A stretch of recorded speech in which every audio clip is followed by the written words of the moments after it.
Thank you, Mr. Speaker. The Speaker of the House has made some very legitimate points, but then his conclusion is so contrary to the points he made. The proposition before us today, Mr. McClintock is right. It is an authorization of a series of acts of belligerence, acts of war, that by their own definition cannot possibly help us either achieve the humanitarian goal of this mission or achieve the goal of the true humanitarian goal of removing Gaddafi from power.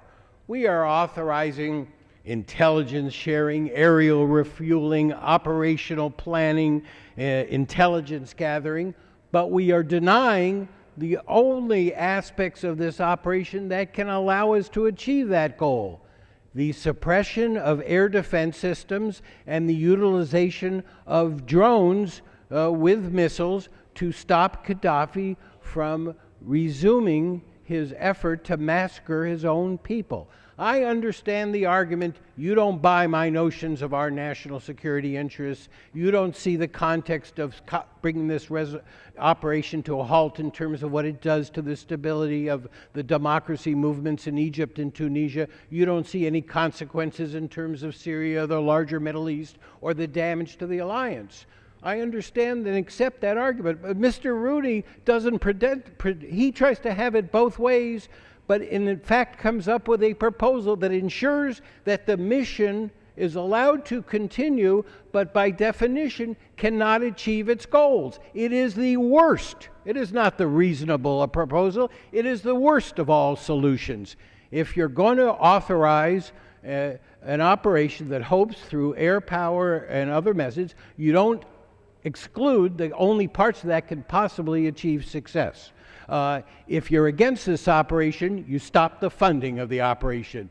Mr. Rooney and apparently a number of members of the majority want to have it both ways. We don't like Gaddafi, so we want to do something, but we don't want to do anything that could work, but we don't want to come out against the operation. But the fact is, you're ending the operation if this were to become law, because our European friends have said very clearly that those parts of this operation that this amendment prohibits, those parts of the operation we cannot undertake if you are not doing it.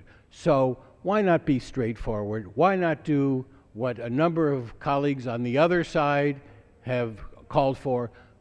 Stop funding the operation. Don't try to have it both ways. Ensure the operation's defeat and end the operation while pretending to still be interested in seeing Gaddafi go and the operation succeed. I urge a no vote from anyone who cares about consequences of what they vote on.